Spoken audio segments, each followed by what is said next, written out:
Welcome back. Rana साहब, अभी गंडापुर साहब ये कह रहे थे कि आपने गिरफ्तारियां तो की, आप हमारे पैठ के जो कारकुनान हैं, जो वर्कर्स हैं, जो रहनुमा हैं, उनको भी आपने जो है वो उनको भी रोका और उसके साथ साथ गिरफ्तारियां तो ओपनली आती रही हैं सामने, आपने ड्यूटीज लगाई हुई थी। और दूसरी बात ये कि जो मरकज था उनका बनी गाला, वहां पर जो हालात क्रिएट कर दिए गए थे, शायद पाकिस्तान तहरीक इंसाफ अभी उस तरह से सियासत के अंदर नहीं है कि वो इतनी मार सह सके या खा सके।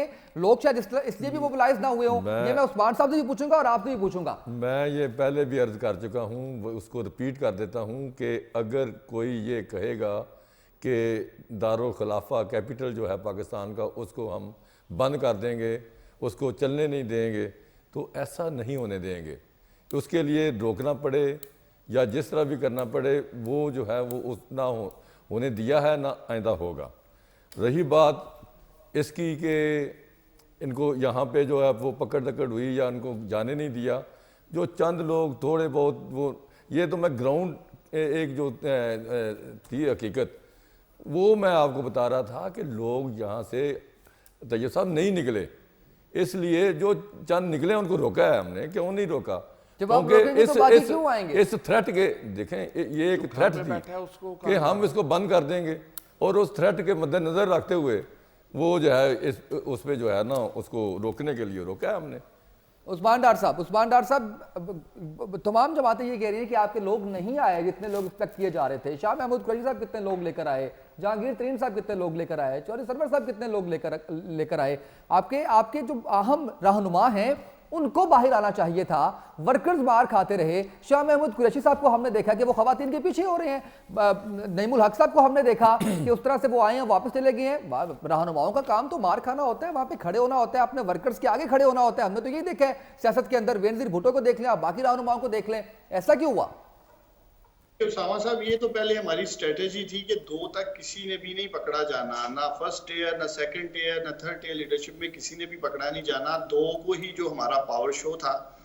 मैं ये कहना चाहता हूं कि आपके ही चैनल के कैमरे की आंख ने दिखाया कि लेस देन 12 आवर्स में जब हमने यौम तशक्कुर के लिए कॉल दी, तो अगर वर्कर इतने ही मायूस थे या वो बाहर नहीं निकलना चाहते थे, तो फिर इतनी बड़ी तादाद में 12 घंटे के नोटिस पे जब इमरान खान ने कहा कि मैं यौम तशक्कुर, डॉक्टर साहब कितने लोग थे? डॉक्टर साहब कितने लोग थे जब इन्होंने कंटेनर्स हटाए? मैं यही तो आपको कह रहा हूं कि इन्होंने खुद ही इस्लामाबाद पंजाब को लॉकडाउन करके रख दिया। जब आप घर से निकले, आगे सड़कें बंद हो, आपने कैसे आना? फिर एक कंटेनर नहीं था, हजारों की तादाद में इन्होंने कंटेनर्स लगा रखे थे। आप कभी किसी बिजनेस कम्युनिटी वालों से पूछे, 15,000 के करीब कंटेनर्स जो हैं, इन्होंने इंडस्ट्री को तबाह करके रख दिया। इतना शदीद लॉकडाउन था। अगर इन्हें इतना ही खौफ था इमरान खान से, अगर ये कहते हैं कि वर्कर बाहर नहीं आने थे, तो फिर इन्होंने क्यों कंटेनर्स लगा? गंडापुर साहब क्या कहेंगे आप इस हवाले से?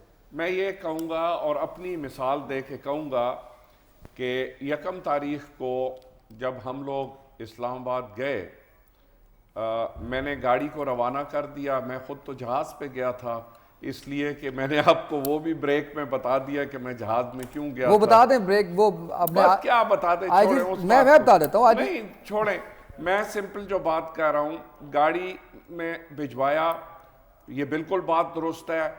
After the orders had been passed, उसके बावजूद वहाँ पे, ये मैं 1 की शाम की बात कर रहा हूँ, 4 घंटे ब्लॉक रहा।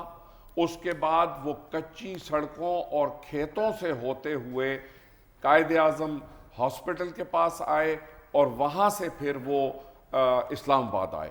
तो अगर एक गाड़ी के साथ ये रवैया है और उसको जगह जगह चेक किया गया, जबकि मेरे जितना स्टाफ, मेरी यार सुने ना, मेरे साथ जितने लोग थे, मेरा ड्राइवर आर्मी का है, मेरे गार्ड्स आर्मी के हैं, उनको आईडी कार्ड चेक करने के बाद भी 4.5 घंटे बिठाए रखा। गंडापुर साहब, आपका इल्म, आपकी उम्र, आपका एक्सपीरियंस, आपका सियासत के अंदर एक्सपीरियंस, उससे कोई इनकार नहीं है। आप उसी को मद्देनजर रखते हुए मुझे ये बता दीजिए कि इस तरह के मामला तो एक मामूली नेचुरल सी बात है। सियासत के अंदर तो आपको डंडे भी पड़ते हैं, आपको जेल भी जाना पड़ता है, कोई इतनी बड़ी बात नहीं है। लेकिन ये कहना, उससे पहले आपने कॉल भी दी, आपने रेलियों की कॉल भी दी, आपने 30 के आगे पीछे, अक्टूबर के आगे पीछे, आपने 2 नवंबर का उस वक्त वेट नहीं किया। और उसके बाद फिर आपने आपके जो रहनुमा हैं वो बनी गाला के अंदर बैठे हुए हैं, उनको क्या अपने इलाकों में जाके अपने लीड करके, जैसे चाहे जितने भी लोग थे इजाज चौधरी साहब के साथ, उन्होंने वो निकले लाहौर से, पैदल गए, जो भी उन्होंने जिस तरीके से भी किया, बाकी रहनुमा लेकर नहीं आए। क्या ये जस्टिफिकेशन ठीक है क्योंकि हुकूमत ये कर रही थी इसलिए हम लेकर नहीं आ रहे बाकी लोगों को? गंडापुर साहब, मैं इस पे ये कहूंगा कि ये बात आपकी एक हद तक दुरुस्त है। जब 17 जून को हादसा हुआ मॉडल टाउन में, तो अल्हम्दुलिल्लाह रात 12:30 बजे से लेके दिन 11:30 बजे तक मैं खुद उस मौके पे मौजूद रहा, जिस असना में हम लोगों को इवैक्यूएट भी करते रहे। मैं अस्पताल नहीं गया उस पूरे दिन, आफ्टरनून में हम अस्पताल गए। पूरा उसके बाद उन्होंने ब्लॉक कर दिया। जब आपने धरने के लिए जाना था तो भी आप निकले वहां से, तो भी आप आए जी। फिर जब 13 अगस्त को आप वो फिर फुटेज मौजूद है, उस 13 अगस्त का धरने में इन्होंने कंटेनर्स की एक दीवार, वो तो यजीदियत जो है PMLN के अंदर आपको मालूम ही है, 13 दिन इन्होंने पानी नहीं जाने दिया, खाना नहीं जाने दिया। वहां कौन सा खतरा था, वहां कौन सा लश्कर था जिसके पास हथियार थे? और अगर हथियार होते तो आपका ख्याल है कि वो चुप करके मारे खाते रहते? वहां से भी जब हम निकले, 13 दिन खाने और पानी के बगैर कैसे गुजारा हुआ गंडापुर साहब? 13 दिन क्योंकि ट्यूबवेल अंदर लगे हुए हैं मिनहाजुल कुरान के, और खाना कुछ अहबाब लाते थे, चौधरी शुजात साहब वगैरह आए, रशीद गोडेल साहब आए। आप देखें, यानी मजाक इस मुल्क का कि रशीद गोडेल पानी लेकर आए, उनको कहा कि अपने सर पे उठा के पानी अंदर लेके जाएं, पानी की बॉटल्स। ये तस्वीरें मौजूद हैं। चौधरी शुजात जो कि एक एक्स प्राइम मिनिस्टर है पाकिस्तान का, उसको कहा गया कि जी मोटरसाइकिल पे ये 2 कंटेनरों के दरमियान जगह है, यहां से आप गुजर जाएं। ये एटीट्यूड है। असल बात इंसिडेंट की नहीं है, असल बात एटीट्यूड की है। उस्मान जब तक इनकी हुकूमत हो तो जमहूरियत है। चले, मैं राणा साहब से पहले, राणा साहब जवाब दीजिए। आपने तो मॉडल टाउन के वाकये के ऊपर भी यही वाला सलूक किया, और अभी भी आपने जो है वो यही सलूक किया। अगर आप कहते हो तो मैं पहले उस्मान साहब से बात कर लेता हूं, क्योंकि आपने इससे पहले अपना कमेंट किया था और आपने ये कहा था कि अगर आप कहेंगे कि हम हुकूमत चलने नहीं देंगे तो ज़ाहिर उनको पकड़ा जाएगा। उस्मान साहब, इमरान खान साहब कहते हैं, इमरान खान साहब की एक स्टेटमेंट मेरे सामने इस वक्त पड़ी हुई है, वो ये कहते हैं कि आसमान भी गिर जाए तब भी धरना होगा। ठीक है, इसके अलावा आपने वो जो हाइप क्रिएट की थी, वो सारी की सारी हम ये देखते हैं कि उस तरह से आपको रिजल्ट्स मिले नहीं हैं जो आप चाह रहे थे। क्या कहेंगे अमर साहब? अब मुझे प्लीज 2 मिनट जरा बात कर लें। Over to you. कह रही है कि आप लोग क्या चाह रहे हैं कि मुल्क में इंतशार होता, खून खराबा होता सड़कों पे। जिस मकसद के लिए इमरान खान साहब ने 3 से 4 माह स्ट्रीट मूवमेंट की, और जिसके प्रेशर में आके मियां नवाज शरीफ ने खुद को तलाशी के लिए सुप्रीम कोर्ट के सामने पेश किया। हमारी जो मूवमेंट नवाज शरीफ के इस्तीफे के साथ अटैच थी, या वो जुडिशल कमीशन जिसकी तलाशी की हम बात कर रहे थे। जब सुप्रीम कोर्ट ऑफ पाकिस्तान ने 1 नवंबर को यकीन दहानी कराई, एक संजीदगी का मुजाहरा किया, आप जानते हैं कि हमारी पहली पिटीशन इसी सुप्रीम कोर्ट ने रिजेक्ट कर दी थी। अगर वो तब भी एक्सेप्ट हो जाती तो शायद हम इतनी बड़ी मूवमेंट के लिए बाहर ना निकलते। जब वो तमाम अदारे, जिसमें FIA है, FBR है, जिसमें नैब है, जब इन तमाम अदारों के पास हम जाते हैं, पार्लियामेंट तक के अंदर ट्यूर्स खेला जाता है। जब इमरान खान गुज़श्ता 6 माह से कह भी रहे थे कि अगर हमें इंसाफ ना मिला हम सड़कों पे निकलेंगे, तो जब हम निकलते हैं और वो जो जुडिशल कमीशन उसकी तरफ सुप्रीम कोर्ट ऑफ पाकिस्तान चल पड़ती है, तो हमें क्या जरूरत पड़ी है कि हम पाकिस्तान में एक और मॉडल टाउन जैसा वकूआ करवा दें?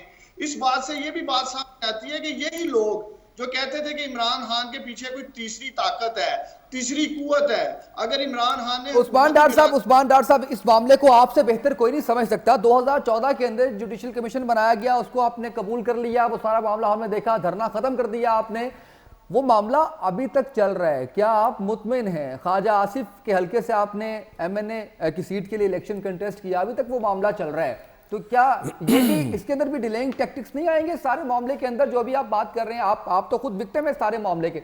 ऑब्वियसली अपने से बात करता हूं, इंशाल्लाह ताला 8 नवंबर को ख्वाजा आसिफ की विकेट उड़ा देंगे। एक मेगा किस्म के धांधली के सबूत उस हल्के में भी मिले हैं, मेरे हल्के में भी मिले हैं। सुप्रीम कोर्ट ऑफ पाकिस्तान और सुप्रीम कोर्ट के 110 जो मेरा हल्का है उसमें बहुत संजीदा है। गुज़श्ता 4 तारीखों में ये जो डिफेंस मिनिस्टर है ख्वाजा आसिफ बगोड़ा, बुज़दिल डिफेंस मिनिस्टर जो है, ये भागा हुआ है, ये नहीं पेश हो रहा। 8 को तो इनको पेश होना पड़ेगा, इसलिए कि सुप्रीम कोर्ट ऑफ पाकिस्तान ने कहा वो सबूत आप पेश करेंगे ना सुप्रीम कोर्ट में? इस बात की तस्दीक कर रहे हैं आप?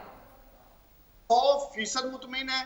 पाकिस्तान तरीके इंसाफ ने हमेशा अदालतों का एहतराम किया है और पाकिस्तान के जजेस के फैसले पे एतमाद का इजहार किया है। अगर हमें सुप्रीम कोर्ट ऑफ पाकिस्तान पे एतमाद नहीं था तो हमने जब धरना दिया 126 दिन का, तो हमने क्यों जुडिशियल कमीशन? सही है, राना अब्दाल साहब इस पे कमेंट कीजिएगा, बताइएगा।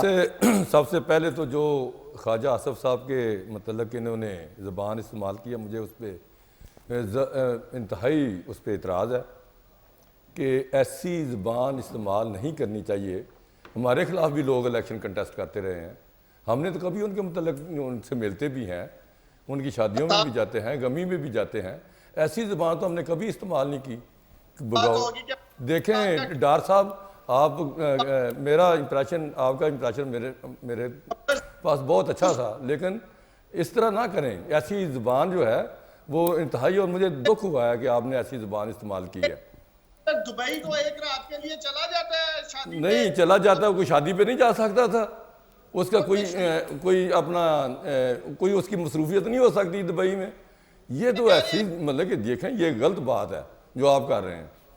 अच्छा डॉक्टर साहब, एक आखिरी सवाल आपसे ये है, मुझे ये बताइएगा, वो जो आपने 100 रुपया चंदा की शक्ल में लिए थे, इतने पैसे आए थे, वापस करेंगे, क्या करेंगे? धरना तो नहीं हुआ?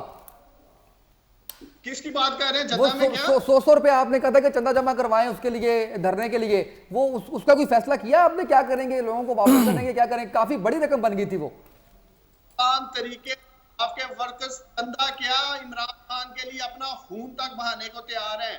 नहीं वो तो ठीक है, नहीं ये क्या चीज है? आज इमरान नहीं एक खत भी लिखा गया इमरान खान साहब को कि चंदा वापस कर दें। कैंप है ना। अब मैं कहना नहीं चाहता शाही खानदान का कौन सा फर्द उसे ड्राइव करता है, ये तो उनका सारा प्रॉब्लम। कहिए आप, इतने मयूस थे तो फिर लाखों की तादाद में आए क्यों? और उससे ज्यादा तो बाहर खड़े थे, अंदर नहीं समा सके। आपके ही टीवी चैनल ने दिखाया था। गन्नापुर साहब आखिरी कमेंट। जी देखें, ये सारा जो खेल चल रहा है, सवाल ये है कि क्या फ्लोर ऑफ द हाउस पे वजीर आजम साहब ने नहीं कहा कि मैं अपने आप को सबसे पहले पेश करता हूं? बिल्कुल कहा, मुख्तलिफ जलसों में उन्होंने कहा। हम सिर्फ ये कहते हैं, शहबाज शरीफ साहब ने जब जस्टिस बाकर नजफी कमीशन बैठा, उन्होंने कहा अगर कमीशन मेरी तरफ उंगली उठाएगा मैं उसी दिन इस्तीफा दे दूंगा। आज 2.5 साल 2.25 साल गुजर गए हैं, जस्टिस बाकर नजफी की रिपोर्ट पब्लिश नहीं हो सकी। हम ये कहते हैं कि इंसाफ के तकाज़ों को पूरा होना चाहिए, और अगर पैनामा लीक्स के अंदर वजीर आजम का खानदान मुलविस है, तो जिस जमाने की ये बातें हो रही हैं उस जमाने में वो डिपेंडेंट बच्चे थे, और 2013 की जो इलेक्शन क्लोजिंग पे जा रहा है। बहुत शुक्रिया आपका गन्नापुर साहब, thank you so much. Shahzad साहब आपका भी बहुत शुक्रिया, उस्मान डार साहब आपका भी बहुत शुक्रिया। आज के प्रोग्राम से इतना ही, इजाजत दीजिए, अल्लाह हाफिज।